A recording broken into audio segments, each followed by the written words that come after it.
At 39, Tallulah Bankhead revealed she was caught in a love triangle with a married couple, and it was not good at all.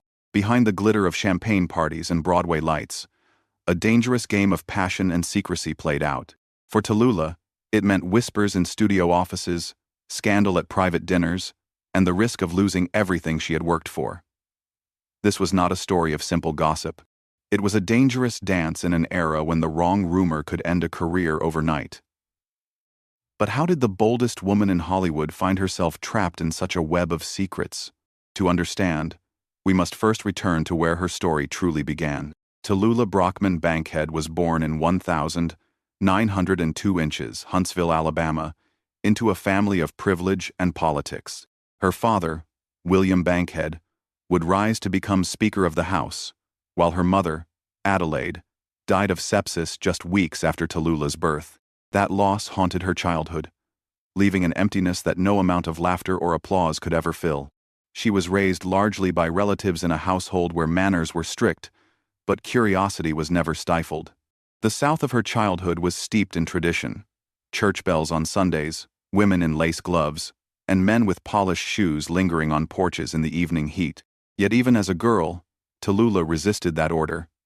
She had a sharp tongue, an irrepressible laugh, and a hunger for attention that could not be contained within parlors or polite society.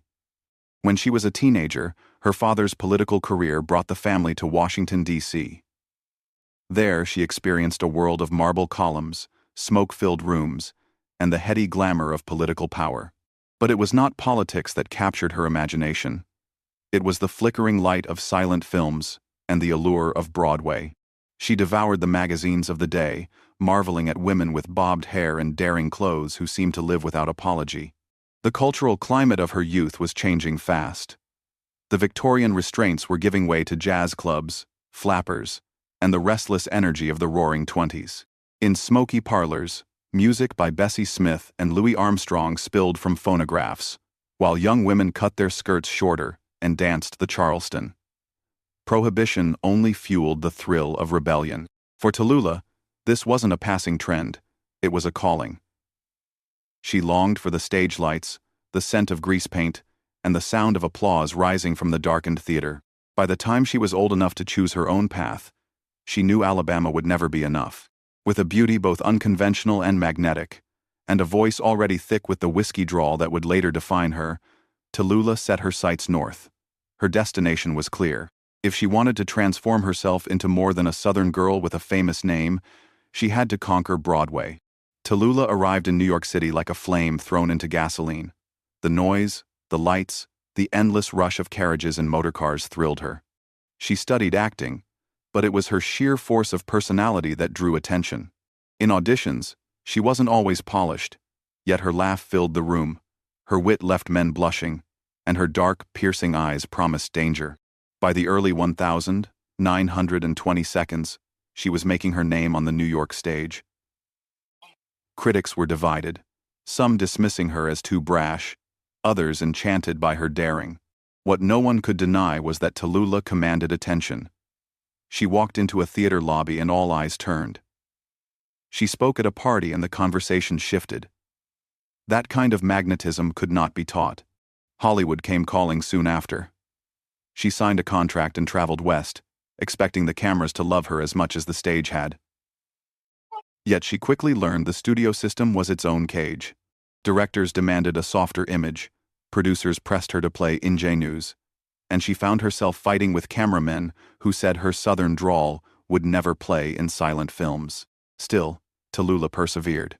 She moved between Broadway and Hollywood, appearing in pictures like Tarnished Lady and The Cheat. She was not yet the household name she dreamed of becoming, but her circle of friends was growing. She mingled with artists, playwrights, and rising stars who admired her nerve. Behind the scenes, she grew notorious for her quick quips.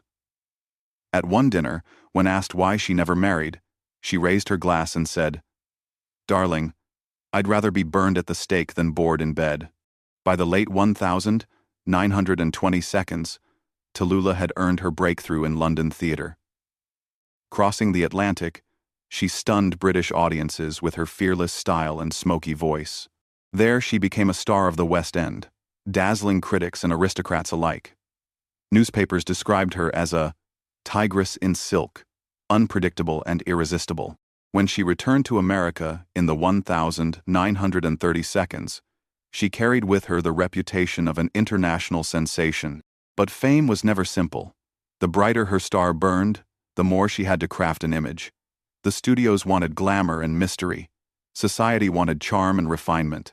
And beneath it all, Tallulah carried a secret life, one that could never be spoken aloud in interviews. Tallulah Bankhead never lived quietly, not on stage, not in love. Behind the gossip columns and sharp one-liners, she was navigating a world of forbidden passion. In an era when studio contracts contained morality clauses and a whisper could destroy a career, Tallulah took risks others only dared to dream about. Biographers and contemporaries have written of her affairs with both men and women, but it was the women who left the deepest mark. She frequented New York and Hollywood parties where coded glances and private corners allowed same-sex couples a moment of honesty.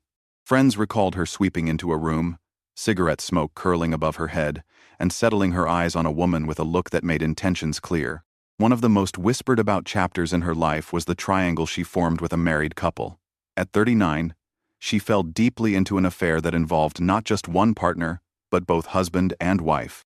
In public, they appeared as close friends, attending premieres and charity galas together. In private, the passion was stormy, alternating between rapture and ruin. For Tallulah, love was never timid. She gave herself recklessly, but the secrecy weighed heavily. She also moved within a circle of queer icons who understood the cost of hiding. She shared cocktails with playwrights like Tennessee Williams, who later admitted she inspired the raw sensuality of his characters.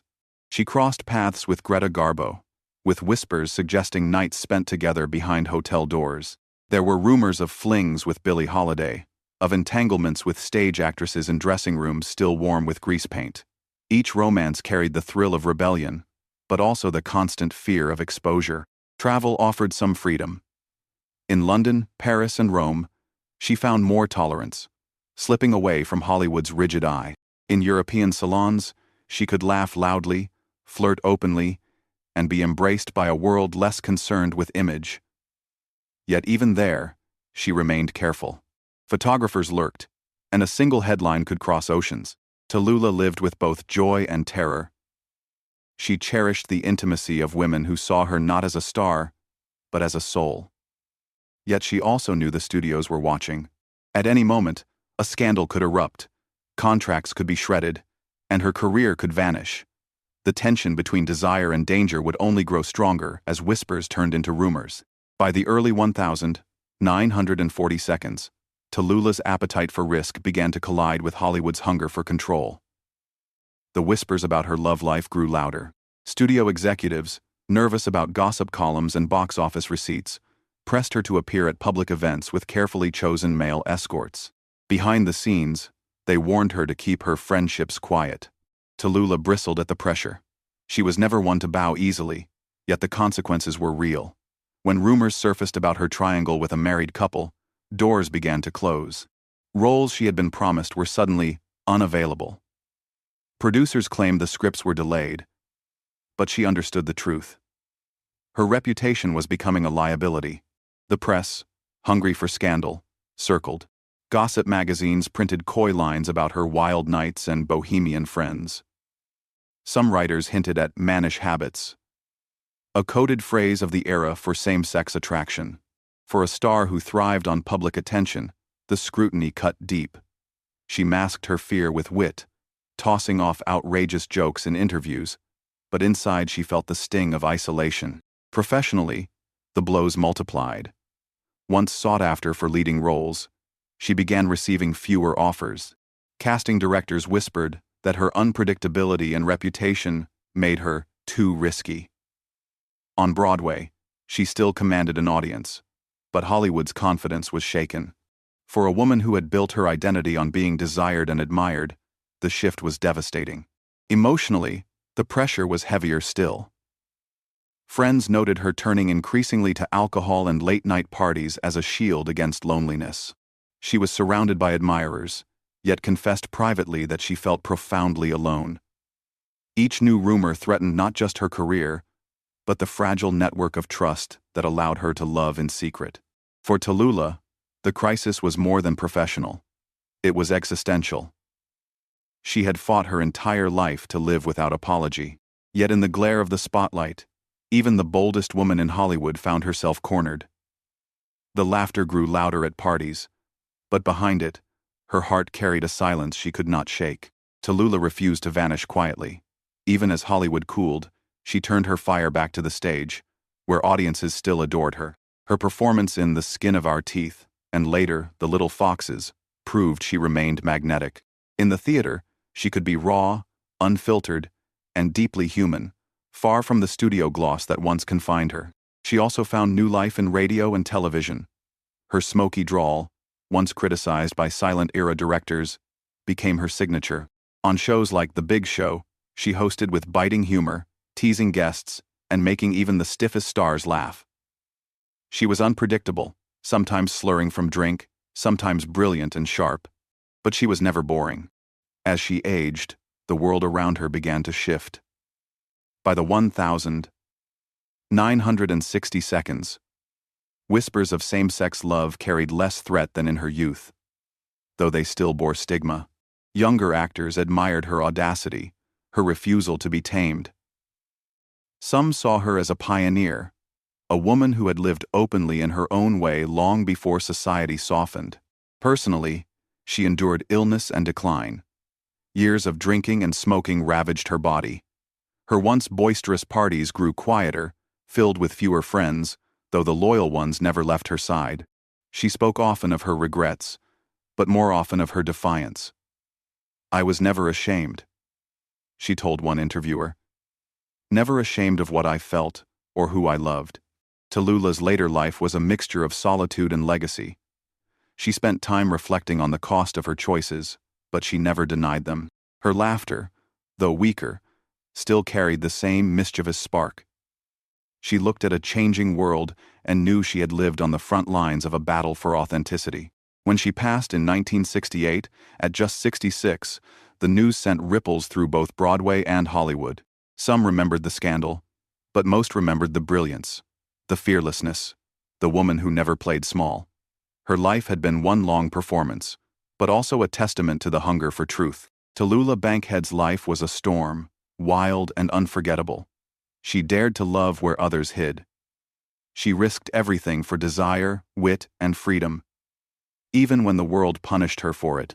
Her story is not simply about scandal, but about the price of being unapologetically alive in a time that demanded silence. When we look back at her now, we see more than a headline or a quip. We see a woman who pushed against boundaries, who carried loneliness in private, but laughter in public, who proved that authenticity comes at a cost, yet leaves a legacy that cannot be erased. Tallulah's journey asks us all a question. How much of ourselves are we willing to hide to be accepted? And what is lost when love is forced into the shadows? If you found yourself moved by her story, share your thoughts below.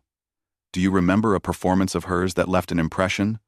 Or a quote that still makes you smile? Subscribe for more hidden stories of Hollywood's past, where courage and heartbreak often walked hand in hand.